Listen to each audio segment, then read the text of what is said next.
सेवा ही मेरी पहचान, शंकर सोनेजा। सेवा ही जिनकी पहचान, वो हैं शंकर सोनेजा। फ्री मालेगांव का काढ़ा, फ्री जोड़ों के दर्द का तेल, फ्री नसों के दर्द से छुटकारा पाने की पीने की दवा। सेवा का लाभ उठाइए, सदैव आपकी सेवा के लिए हाजिर रहते हैं शंकर सोनेजा। रिश्तो.com जी मेन ऑफिस जे शानदार कामयाबी खां पोइ रिश्तो.com जी ब्रांच ऑफिस हाणे गोल मैदान निरंकारी हॉल उल्हासनगर 2 में भी उल्हासनगर जे पहिरें में ऐं कल्याण जे शहर वासियुनि लाइ हिक सुहिणी सुखड़ी आलीशान ऑफिस, उहो भी कपल ऐं पेरेंट्स जे मीटिंग रूम सां गॾु। त अचो ऐं अॼु ई विजिट कयो रिश्तो.com, सिंधियुनि जो सिंधियुनि सां ऑनलाइन सिंधी मैट्रिमोनी। नमस्कार, मैं राजेश दलवानी, आप देख रहे हैं उल्लास लाइन बुलेटिन। कोणत्या कार्यक्रमांचं आयोजन करण्यात आले? प्रत्येक वर्षी महामानव डॉक्टर बाबासाहेब आंबेडकर यांचा महापरिनिर्वाण दिन संपूर्ण शहरामध्ये, जिल्ह्यामध्ये, देशामध्ये, जगामध्ये आंबेडकर अनुयायी, आंबेडकरांना मानणारा समाज त्यांना 5 डिसेंबरच्या रात्री 12 वाजता परमपूज्य डॉक्टर बाबासाहेब आंबेडकरांना पुष्पहार अर्पण करून त्यांना अभिवादन करतो। त्याच पद्धतीने यावर्षीसुद्धा 68वा महापरिनिर्वाण दिन संपूर्ण जगामध्ये आंबेडकर अनुयायांनी बाबासाहेबांना अभिवादन करून कालचा दिवस हे केला आहे। जिल्हा प्रमुख जे भगवान भालेराव होते त्यांनी काल रामदास आठवलेंवरती डायरेक्ट टीका केली आहे, तुमचं काय म्हणणं? खरं म्हणजे रामदासजी आठवले यांची कारकीर्द सुरू झाली दलित पॅन्थरपासून आणि दलित पॅन्थर जवळजवळ 88-89 पर्यंत होता। 89-90 मध्ये रीडर्स प्रकरण घडलं। रिपब्लिकन चळवळीतले जे नेते ते सर्व एकत्र आले आणि मोहन पाटील म्हणून भोपाळचे रहिवासी आहेत, त्यांनी RPI आंबेडकराईज अशा पद्धतीचा रजिस्टर केलेला पक्ष होता आणि म्हणून त्या पक्षाचा अध्यक्ष सर्वानुमते आणि त्या पाटील साहेबांनी सुद्धा आठवले साहेबांना त्या पक्षाचा अध्यक्ष बनवलं आणि त्या रामदासजी आठवले साहेबांच्या नेतृत्वाखालीच त्या पक्षाचे सर्व कारभार चालायचा। 2018ला रामदासजी आठवले साहेबांनी चळवळीतल्या लोकांना बरोबर घेऊन Republican party of India Athawale अशा पद्धतीचा पक्ष रजिस्टर केला आणि त्या पक्षाचे अध्यक्ष आजही आठवले साहेब आहेत। ज्या व्यक्तीच्या संदर्भामध्ये तुम्ही म्हणताय की बाबा त्यांनी आठवले साहेब ते ऑथोराइज नाही आहेत वगैरे, ऑथोराइज नाही आहेत तर कालच्या शपथविधीमध्ये आठवले साहेब स्टेजवर होते, जे देशातले प्रमुख नेते होते त्या नेत्यांमध्ये आठवले साहेब होते। त्याच्यामुळे आठवले साहेबांचं रिपब्लिकन चळवळीतलं योगदान, कार्य हे उल्लेखनीय आहे आणि ती उंची जबरदस्त आहे। कुणीतरी आयऱ्या-गैऱ्याने साहेबांच्या विषयी असं बोलणं संयुक्तिक नाही। जर समजा तो व्यक्ती आठवले साहेबांच्या नावालाच विरोध करतो किंवा ते पक्षाचे अध्यक्ष ऑथोराइज नाहीत असं जर म्हणतो, पहिल्यांदा त्या व्यक्तीला रिपब्लिकन पक्षाचं तिकीट मी अध्यक्ष असताना, शहराचा जिल्हा अध्यक्ष असताना मी रिपब्लिकन पक्षाचं तिकीट दिलं। आठवले साहेबांच्या नेतृत्वाखाली ते निवडून आले, त्यांना निवडून आणलं आणि त्यांनी महानगरपालिकेमध्ये उपमहापौर पदसुद्धा रामदासजी आठवले साहेब यांच्या नेतृत्वाखालीच स्वीकारलं आणि अशा व्यक्तीने आठवले साहेबांच्या संदर्भामध्ये बोलावं ते काय संयुक्तिक दिसत नाही।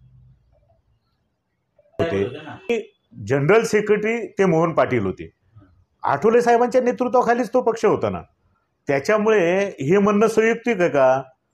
मी आठवले साहेबांच्या नेतृत्वाखाली असलेल्या पक्षाच्या AB फॉर्मवर निवडणूक लढवली नाही, हे हास्यास्पद आहे ना।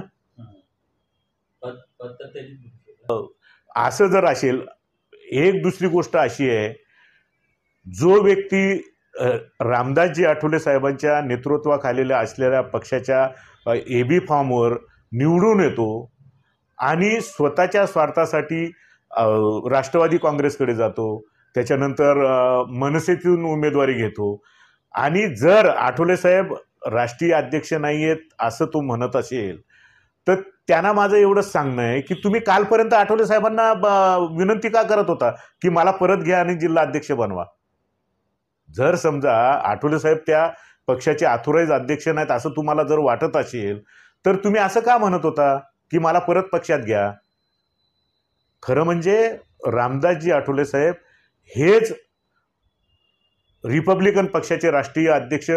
आंबेडकराईज RPI आंबेडकराईज जे मोहन पाटीलचा जे पक्ष सांगतात त्या पक्षाचे सुद्धा रामदासजी आठवले साहेबच सर्वानुमते अध्यक्ष होते. आणि नंतर त्यांनी चळवळीतल्या सर्व लोकांना बरोबर घेऊन RPI आठवले अशा पद्धतीचा रजिस्टर केला पक्ष आणि त्या पक्षाचे आज ते अध्यक्ष आहेत.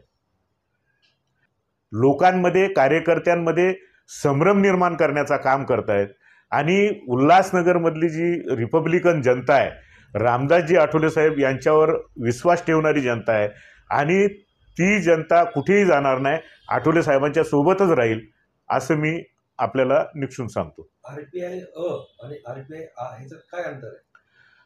पूर्वी तो पक्ष RPI आंबेडकराईज RPI म्हणजे RPI आंबेडकराईज होता.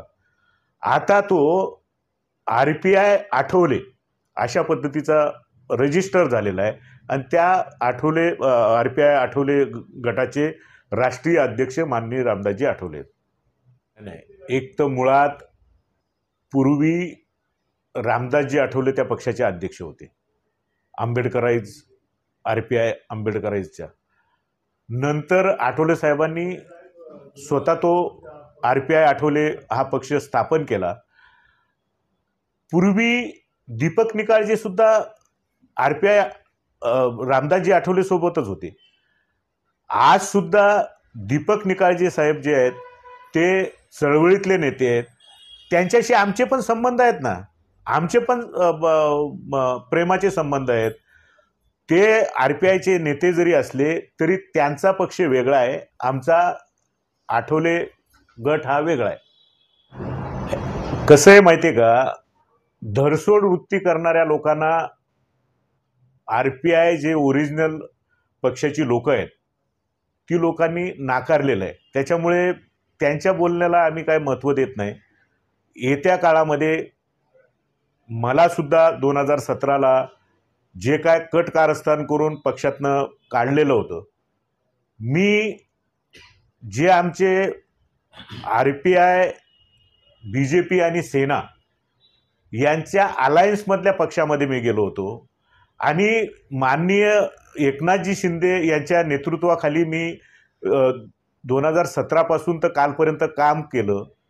परंतु मी एका शब्दाने माननीय नामदार आठवले साहेबांच्या संदर्भामध्ये वेडंवाकडं बोललो नाही आणि ही समयसूचकता प्रत्येकाकडे असावी. खरं म्हणजे रामदासजी आठवले साहेबांच्या जीवावर जो माणूस मोठा झाला त्याने अशा पद्धतीचं वक्तव्य करणं संयुक्तिक नाही.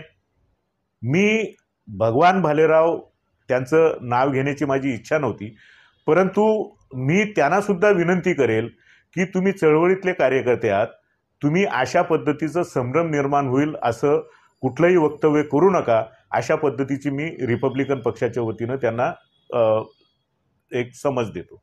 पण नाना त्यांनी 3 पक्ष बदलले, त्यामागचं काय कारण असेल?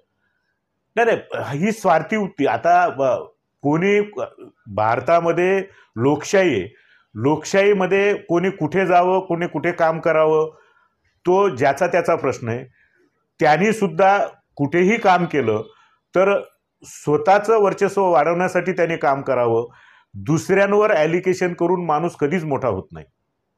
माझं त्यांना सांगणं आहे, मी रिपब्लिकन पक्षाचा 2008 पासून तर 16 पर्यंत अध्यक्ष होतो. माझ्या अध्यक्षतेखाली सुद्धा माझ्या अंडरमध्ये त्यांनी काम केलेलं आहे.